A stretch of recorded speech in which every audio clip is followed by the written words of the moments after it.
What do you do when your partner disappears in an empty basement and all you hear is your name whispered from the walls?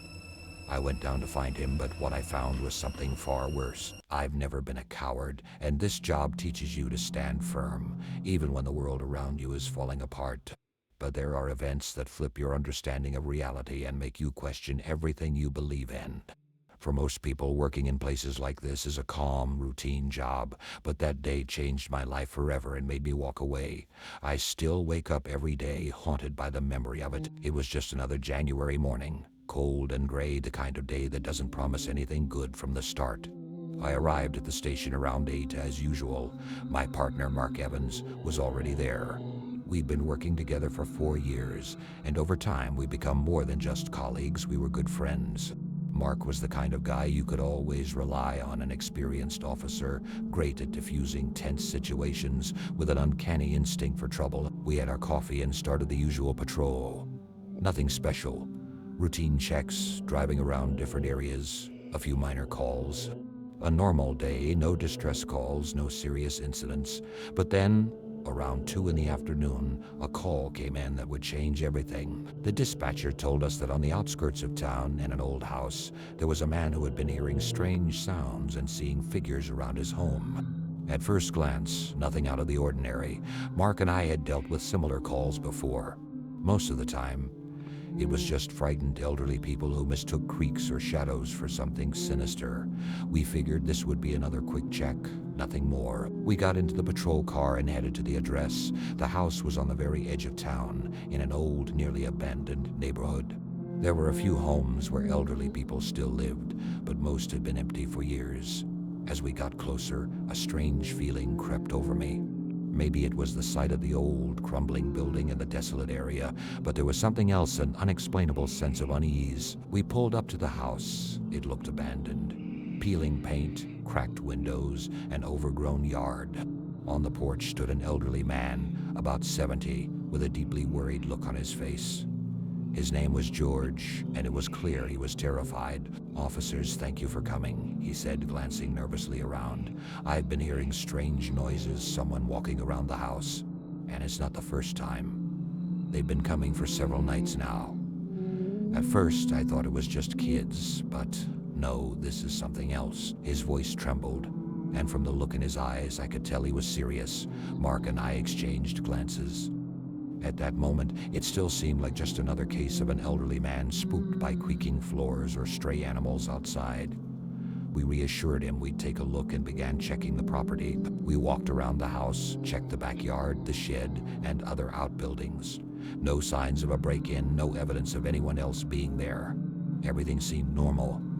George probably just got scared of some noises in the night. We went back inside to talk to him and try to calm him down, but he still looked extremely uneasy. "Officers," George began, "I know how this sounds.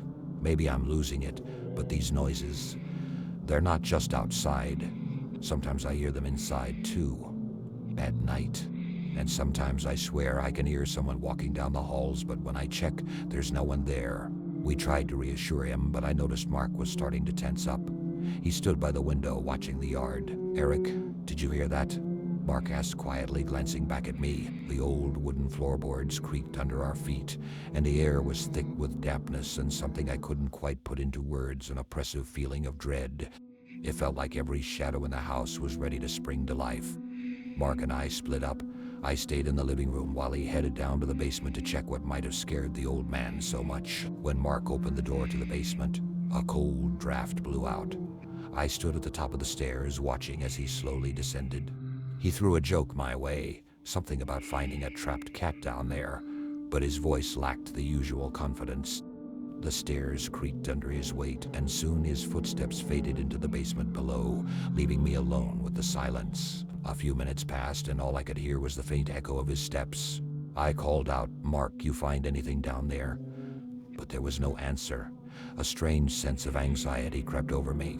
I called again, but this time all I heard was a soft rustling from the depths of the basement. That's when something changed. The air grew heavier, like a weight pressing down on my chest, and I felt as though the space around me was closing in. I heard a faint thudding sound coming from deep within the house, followed by a whisper. soft, barely audible, but I could clearly make out my name. Eric. The whisper echoed through the house as though someone was standing just behind me, murmuring into my ear. But no one was there. I glanced at the old man, who stood silently in the corner of the room, staring at me with empty eyes. His face was a mix of terror and resignation, as if he had already accepted his fate long ago. A few more minutes passed, and the unease took over completely. I knew Mark wasn't the type to linger without reason. I had no choice. I had to go down there. Grabbing my flashlight, I began my slow descent, feeling the waves of fear build with each step. The basement was dark and damp, the smell of mold filling my nose, and the walls seemed to stretch endlessly. I looked around, but Mark was nowhere in sight. His footprints were visible on the floor, but abruptly stopped near an old piece of furniture. As I approached, I heard something. Not footsteps, not a knock on the wall. It was a whisper, but not the one I had heard upstairs. This one came from the wall itself. Eric. The voice was familiar but distorted, as if it was coming from another world. Suddenly, something darted past me. A shadow, but it moved too fast for me to make it out. A cold breeze swept across my neck and panic started to set in. I called out to Mark again, but no voice answered. Instead, I heard a soft, pained cry coming from behind the wall. I knew something had happened, but I couldn't grasp what. Then, under my foot, something crunched. I looked down to see Mark's badge. He would never have left it behind.